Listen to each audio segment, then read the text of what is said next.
하나님께서 저와 여러분에게 주시는 말씀 시편 1편 2절입니다. 우리 함께 읽겠습니다. 오직 여호와의 율법을 즐거워하여 그의 율법을 주야로 묵상하는도다. 2024년 1월은 시편 1편 말씀을 전할 것입니다. 우리 교회가 또한 저와 여러분이 하나님 보시기에 복 있는 사람이 되길 원합니다. 여러분, 이런 말이 있죠. 무엇을 하든 즐기는 사람을 이길 수 없다. 공부하는 게 즐거우면 그 친구 못 따라잡습니다. 운동도 마찬가지고, 제가 음악을 해봐서 알지만 무대 위에서 즐기는 사람이 있어요. 그런 사람의 음악은 얘기하지 않아도 감동이 됩니다. 뭔가 잘하는 것 같은데 긴장하고 두려워하면 전달되는 것이 그만큼 충분하게 전달되지 않습니다. 여러분, 마지못해 억지로 두려움으로 하는 사람은 즐기는 사람보다 나은 결과를 얻어낼 수 없습니다. 그래서 즐기는 사람은 시간이 날 때마다 그 즐기는 것을 합니다. 하루에 일과를 마치고 운동을 즐기는 사람들은 그 운동 시간이 가장 행복한 시간이라고 말해요. 왜 그럴까요?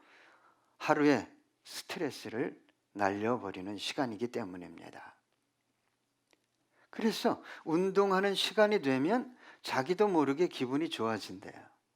내가 이제 운동하러 가지. 운동하러 가는 시간도 즐겁고, 운동하는 사람들의 그 목소리가 있잖아요.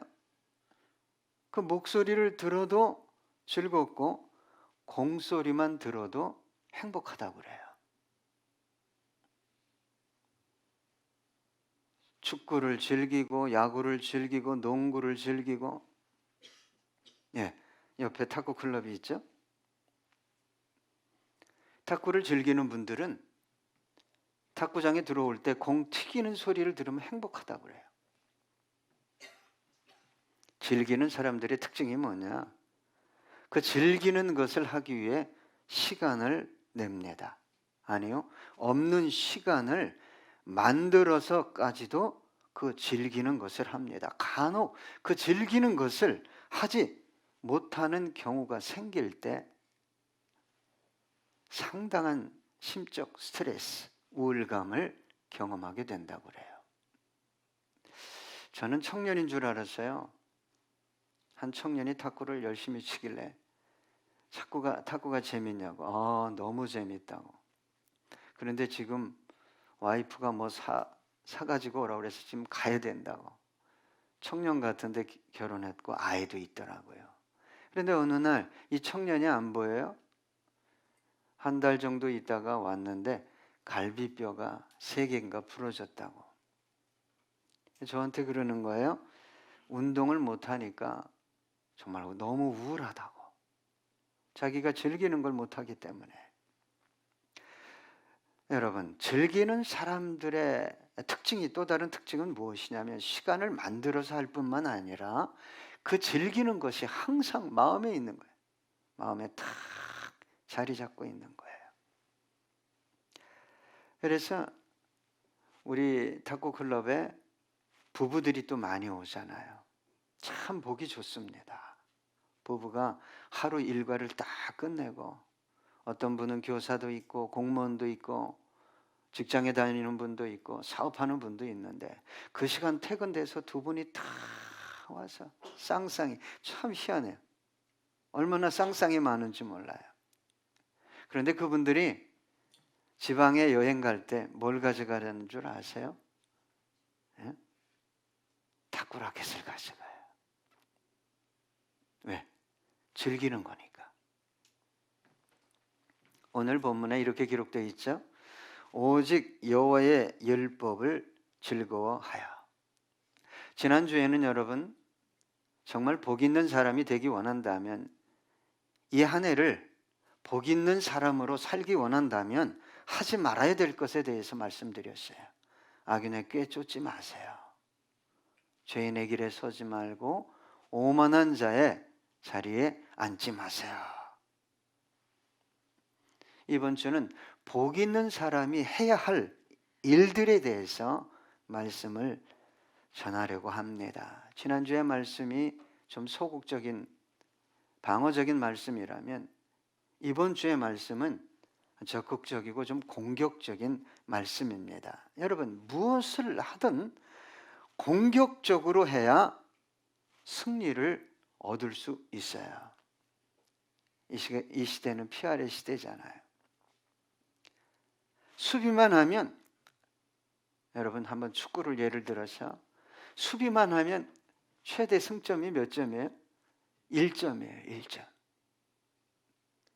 그런데 수비만 한다고 골문이 닫힙니까? 그러니까 수비만 한다 그러면 반드시 그 팀은 뭐 되냐? 강등됩니다. 1부에서 2부, 2부에서 3부 강등돼요. 계속 강등돼. 그래서 나중에는 뭐가 될까? 동네 축구를 하게 되겠죠. 여러분, 승리하기 원한다면 수비에서는 안 됩니다. 공격해야 돼요. 신앙도 동일합니다. 신앙도 동일해요. 하나님이 이거 하지 말라고 그랬지 저거 하지 말라고, 이게 다 수비적인 거예요. 하라는 것을 해야 되죠. 성경에 보면 뭘 하라고 그래요? 예? 사랑하라, 용서하라, 기도하라, 섬기라, 나누라. 하라는 게 얼마나 많은지 모릅니다. 여러분, 공격적인 신앙생활을 해야 승리를 거머쥘 수 있는데, 복 있는 사람이 될 수 있는데 어떻게 공격적인 신앙생활을 할 수 있습니까? 오늘 본문은 그렇게 얘기하잖아요. 하나님의 말씀, 율법을 즐거워해야 된다. 여러분, 이 즐거워하다라는 단어의 원형은 헤페츠인데 기쁨, 소원, 가치 있는 것, 받을 만한 것을 의미합니다. 여러분, 말씀이 무엇이 되어야 된다는 거죠? 기쁨이 되어야 돼요. 소원이 되고 가치 있는 것이 되고 받을 만한 것이 되어야 합니다. 그래서 여러분, 즐거워한다는 것에 또 다른 의미는 그 즐거워하는 것에 시간을 투자하는 거예요. 몸을 들이는 거예요. 마음을 쏟아 붓는 것입니다. 즐거워하는 것에 삶을 집중하는 것이죠.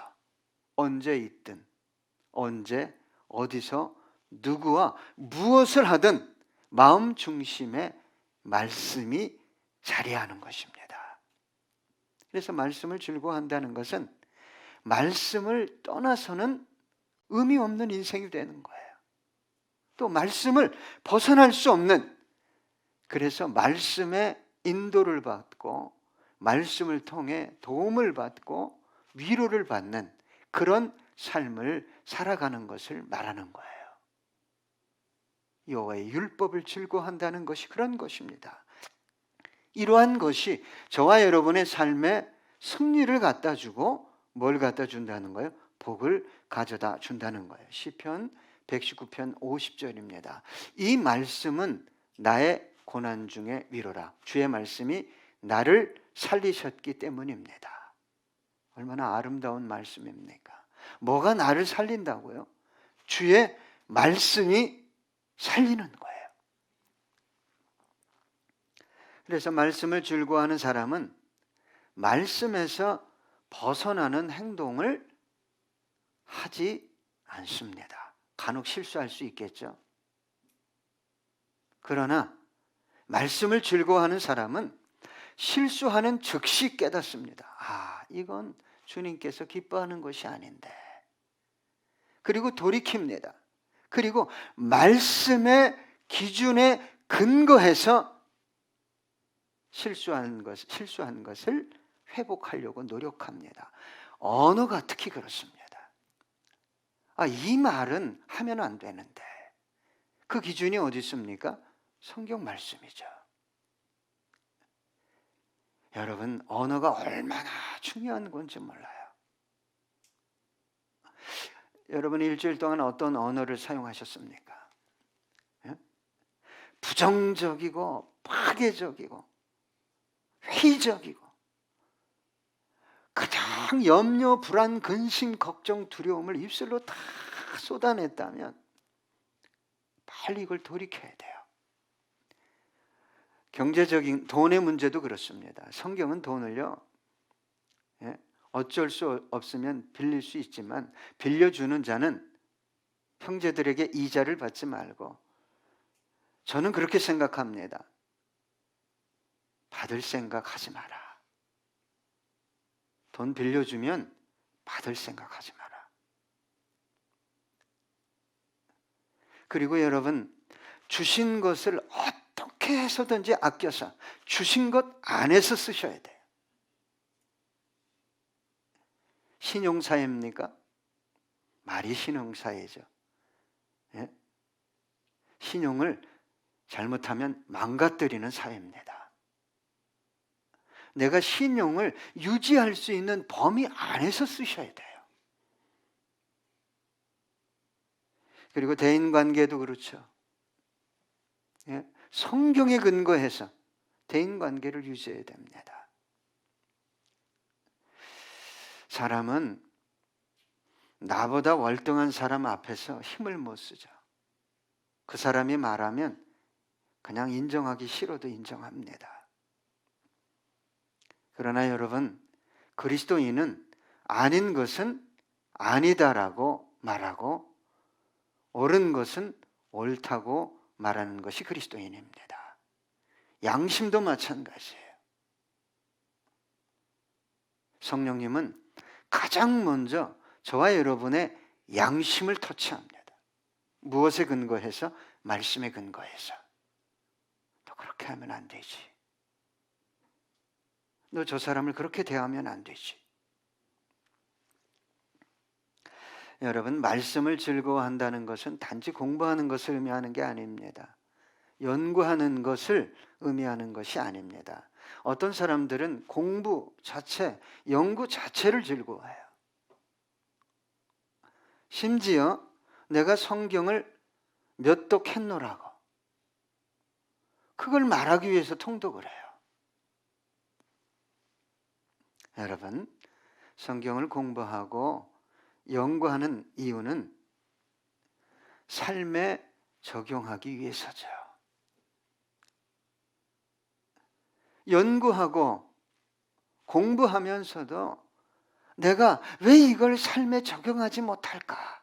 이거를 고민하지 않고 그냥 그런 과정들을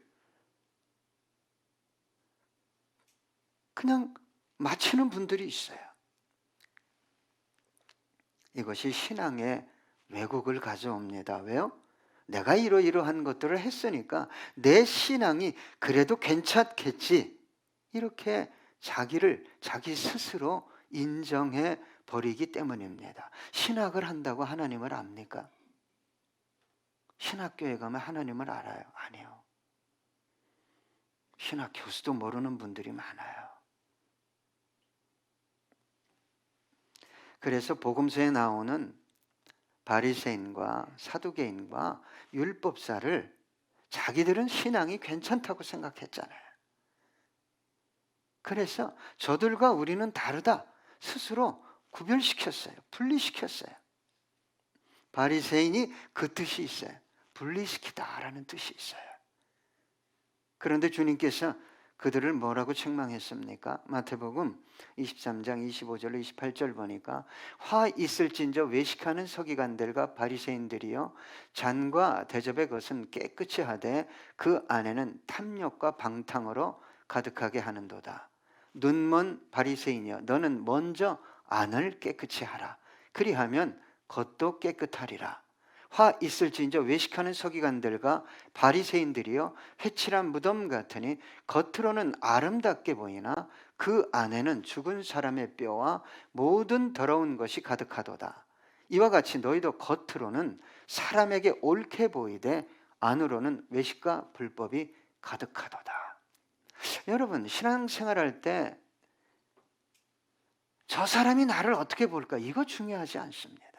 목사가 나를 어떻게 볼까? 이게 왜 중요합니까? 주님이, 하나님이 나를 어떻게 보실까? 이런 분들은 지체와 목사에게도 당연합니다. 인정받게 돼 있어요. 여러분, 선한 능력으로라는 찬양 아시죠? 선한 능력으로 일어서리 힘을 받고 본 회퍼 목사님이 작시하신 것입니다.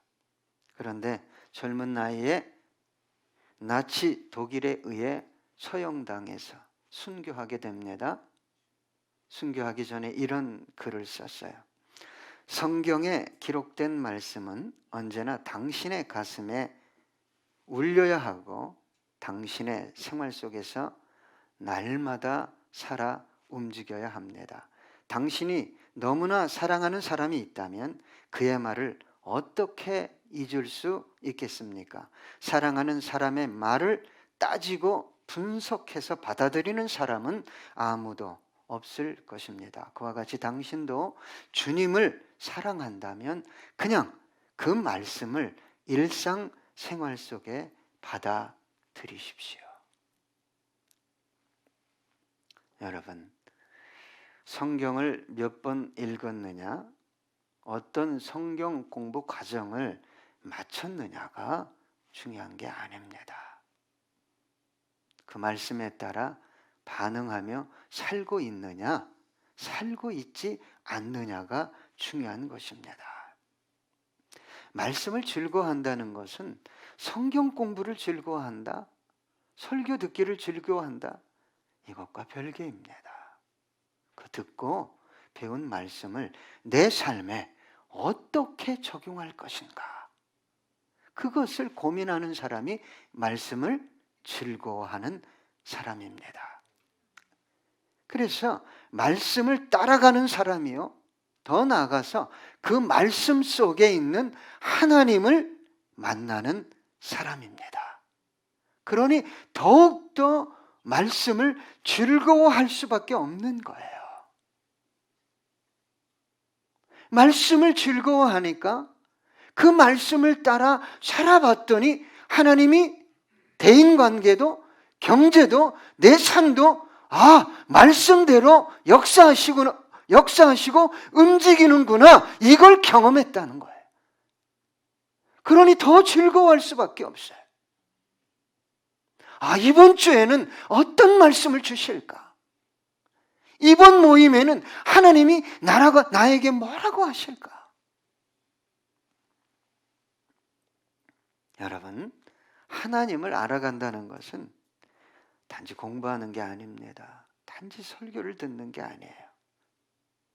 하나님의 말씀을 어떻게 자기 삶에 적용할 수 있을까를 고민하는 것입니다. 여러분, 저는 그런 분을 만났었어요. 성경 공부가 너무 재밌대요. 즐겁대요. 목사님은 어떻게 일주일에 한 번만 하는 거 말고 이 성경 공부를 매일 할 수 없을까요? 그런 사람이 하나님을 멀리하고 말씀을 떠나는 것을 저는 목격했어요.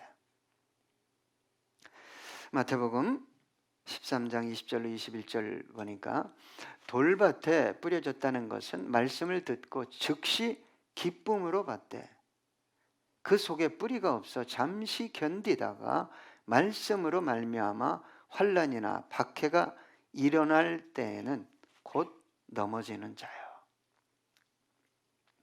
여러분, 정말 복 있는 사람은 하나님의 말씀을 적용해 보는 거예요. 그렇게 살아보고, 그렇게 말해보고, 그렇게 대인관계를 유지해보고, 그렇게 터치하시는, 양심을 터치하시는 그 말씀대로 내가 반응해보는 거예요. 너 저 사람과 왜 그런 관계를 유지하니? 너 왜 저 사람과 감정이 그러니? 이걸 안 해봤으니까. 너 아무리 어려워도 하나님 거 훔치지 마라. 너 왜 하나님 걸 훔치니? 그런 것들을 실행해 봐야 하나님 말씀이 내 삶을 통해 능력으로 역사하시는 거예요. 여러분, 기독교인이 말씀을 기뻐하지 않아요. 말씀을 따라 쫓아 사는 것을 즐거워하지 않아요. 삶은 죄송합니다. 세상 방식이, 세상이 말하는 너 돈이 되느냐, 너에게 유익하냐, 그 계산으로 다 살고 하나님 앞에 나와서 대체 뭘 간구하는 거죠?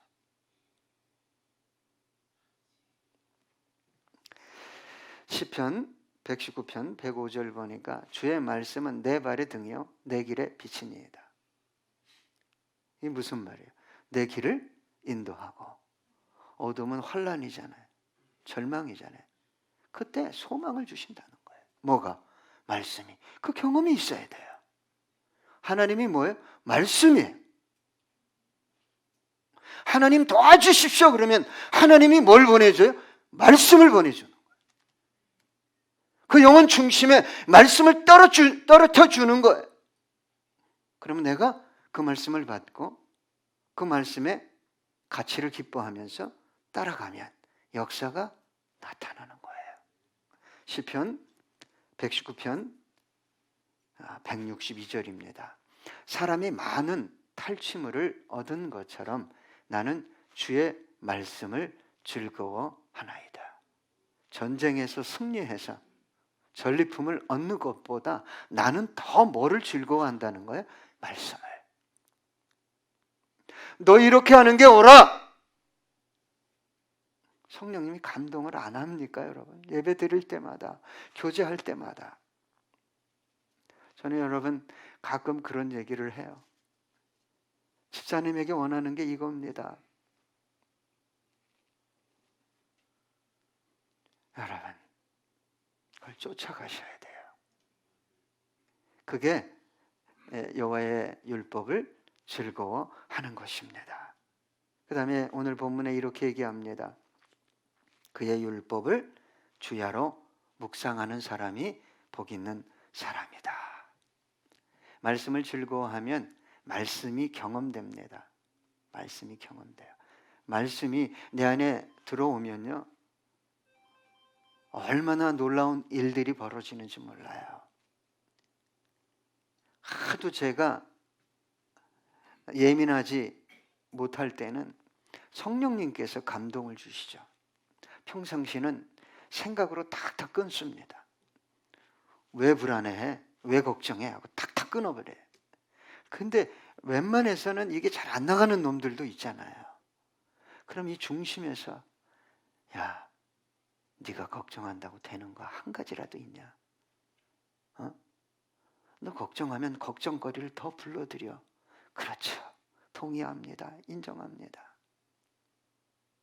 여러분, 그렇게 주님과 교제하셔야 돼요. 성령님과 교제하셔야 돼요. 그래야 복 있는 사람이 되는 거죠. 그래서 이 묵상이라는 단어의 원형이 하카인데 중얼거리다, 생각하다, 속삭이다, 때로는 외치다. 말씀을 외치는 거예요. 두려워하지 말라, 내가 너와 함께 함이니라. 제가요 이번 주에 숙제를 드릴게요. 그냥 염려, 근심, 걱정, 불안이 많은 분들 하루에 100번만 외치세요. 100번만. 예? 두려워하지 말라, 내가 너와 함께 함. 거짓말같이요, 이 두려움이 쪼그라지다가 나중에는 이 두려움이 사라집니다. 해보시라니까. 이게 말씀의 능력이에요. 그럼 하나님이 어디에 먼저 응답해요? 꼭 환경에, 돈주머니에 응답을 먼저 하래. 응? 이게 어린아이예요. 어린아이. 어린아이는 뭐예요? 줘야 믿으니까. 줘야 믿으니까. 예? 야, 아빠가 너 이제 뭐 고등학교 들어가면 스마트폰 사줄게. 그럼 그 전에는 기다려야지. 룰이니까. 근데 이제 고3이 거의 다 됐는데 사줄 거야? 사줄 거야? 하루에도 몇 번씩 사준다니까 기다려. 또 사줄 거야? 사줄 거야? 그러다 꼴밥 맞죠. 그러다 좋은 거 사주려고 그랬는데 하나씩 내려가. 응? 하나씩. 그러다 그 폴더폰 사줘. 이게 영이 자랐다, 신앙이 자랐다는 건 뭐냐면 하나님의 어느 날 마음속에 내가 네 인생길 책임질게. 그러면요, 야, 그냥 불안할 때마다 뭘 묵상하면 돼요? 아, 하나님이 내 길 인도하신다고 그랬어. 책임진다고 그랬어. 그게 잘 이 불안이 안 나가면요, 입술로 고백하세요. 두려워하지 말라. 내가 너와 함께 함이니라. 그런데 여러분, 말씀 묵상하십니까?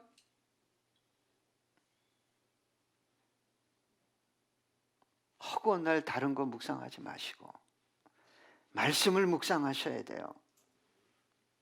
여러분, 말씀을 묵상하면요, 이 머리에 있던 말씀이 희한해요. 조금씩 자꾸 내려와요. 해보세요. 그래서 이 말씀이 일로 딱 뭐 가슴이다 그럴 수는 없지만 영혼 중심에 딱 내려오잖아요. 두렵지 않습니다. 꼭 경험해 보시길 부탁드려요. 그리고 참 놀라운 것은 가슴으로 내려온 말씀은 내 영혼을 장악해요. 두렵지가 않습니다. 생각이 바뀌고 담대해집니다. 그리고 말씀이 자신의 삶을 이끌어가는 것을 경험하게 됩니다. 이게 묵상의 능력이에요. 그래서 묵상을 많이 한 영혼은 말씀을 삶에 적용합니다. 왜요? 적용할수록 하나님의 놀라운 능력과 신비를 경험하게 되기 때문입니다. 여러분, 하나님은 단순히 말씀을 암기하거나 지나치게 많은 말씀을 머리에 담아두는 것을 기뻐하지 않습니다.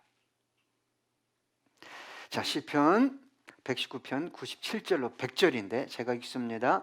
내가 주의 법을 어찌 그리 사랑하는지요, 내가 그것을 종일 작은 소리로 읊조리나이다. 주의 계명들이 항상 나와 함께하므로 그것들이 나를 원수보다 지혜롭게 하나이다. 내가 주의 증거들을 늘 읊조림으로 나의 명철함이 나의 모든 스승보다 나으며 주의 법도를 지킴으로 나의 명철함이 노인보다 나으니이다. 그러니 승리하는 거예요. 그래서 세상을 이기게 되는 것입니다. 토저 목사님이 이렇게 말씀하셨어요. 나는 이 책 곧 성경을 공격하지 못했다. 도리어 이 책이 나에게 쳐들어왔다. 이게 묵상이에요. 진짜 묵상하잖아요. 말씀이 나한테 공격해 들어요. 처음엔 공격해 들어옵니다. 그래가지고 그냥 아파요. 말씀을 묵상하고 진짜 경청하려고 그러면 아파요. 기분이 나빠요. 또는 탄식이 나오고 오히려 절망감이 들을 때가 있어요. 그런데 더 묵상하고 더 마음을 열면 그 말씀이 위로의 말씀으로, 소망의 말씀으로, 언약의 말씀으로 다가오게 됩니다. 그런데 여러분, 오늘 본문에 어떻게 묵상하라고 그래? 죄하라. 틈을 주지 마세요. 틈을. 여러분, 세상의 소리, 세상의 메시지, 예? 너 그렇게 안 살면 너 망해. 이거 엄청 묵상하잖아요. 예? 감정적으로도 누구 싫으면 그 인간이 잘못하고 오히려 나한테 화를 내? 그러면 이거 얼마나 묵상합니까? 동일합니다. 복 있는 사람이 되기 위해서는 그 말씀을 묵상하는 거예요. 시간 날 때마다. 예? 정말 시간 날 때마다.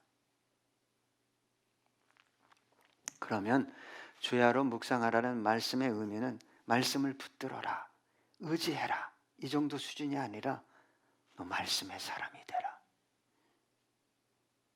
그리고 너 내 마음에 합한 자가 되라. 여러분, 구원도요 말씀을 통해 오는 거예요. 하나님의 모든 약속, 능력, 영광도 여러분 무엇을 통해 오냐면 말씀을 통해 오는 거예요. 하나님이 수많은 약속과 축복을 어떤 사람에게 부어주냐? 말씀을 즐거워하고 그 말씀을 주야로 묵상하는 사람입니다. 사도행전 13장 22절 패하시고, 누굴 패했어요? 말씀을 떠난 사울 왕을 패하시고 다윗을 왕으로 세우시고 증언하여 이르시되 내가 이새의 아들 다윗을 만나니 내 마음에 맞는 사람이라 내 뜻을 다 이루리라 하시더니. 자, 요한일서 끝으로 5장 14절로 15절입니다. 그를 향하여 우리가 가진 바 담대함이 이것이니 그의 뜻대로 무엇을 구하면 들으심이라. 우리가 무엇이든지 구하는 바를 들으시는 줄을 안즉 우리가 그에게 구한 그것을 얻은 줄을 또한 아느니라. 어떤 사람에게 이 말씀이 그 사람의 말씀이 되느냐? 말씀의 사람이에요. 말씀을 즐거워하고 말씀을 묵상하는 거예요. 말씀을 묵상하면 보이지 않는 하나님의 군대가 저와 여러분의 삶을 둘러 진치는 거예요. 여러분, 끝으로 이 찬양 함께 하시겠습니다.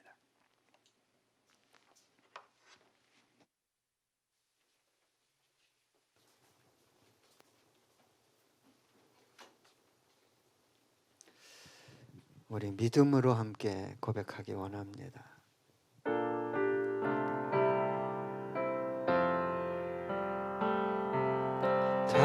달고 묘한 그 말씀, 생명의 말씀은 귀한 그 말씀 진실로 생명의 말씀이 나의 길과 믿음 밝히 보여주니 아름답고 귀한 말씀 생명샘이로다.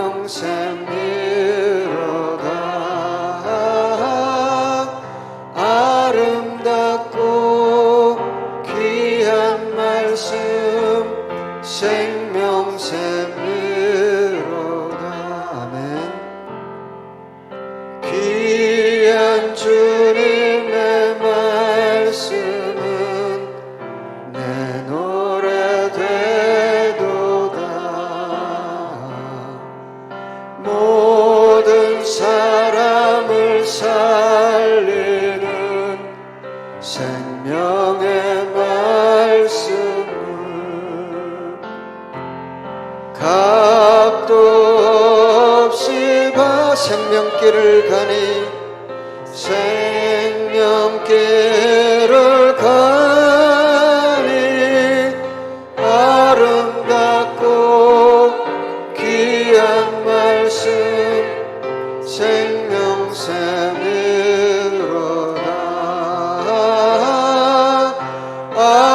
아름답고 귀한 말씀 생명샘이로다.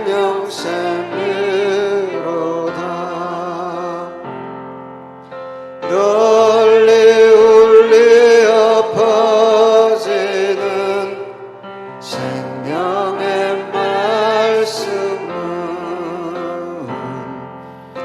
맘에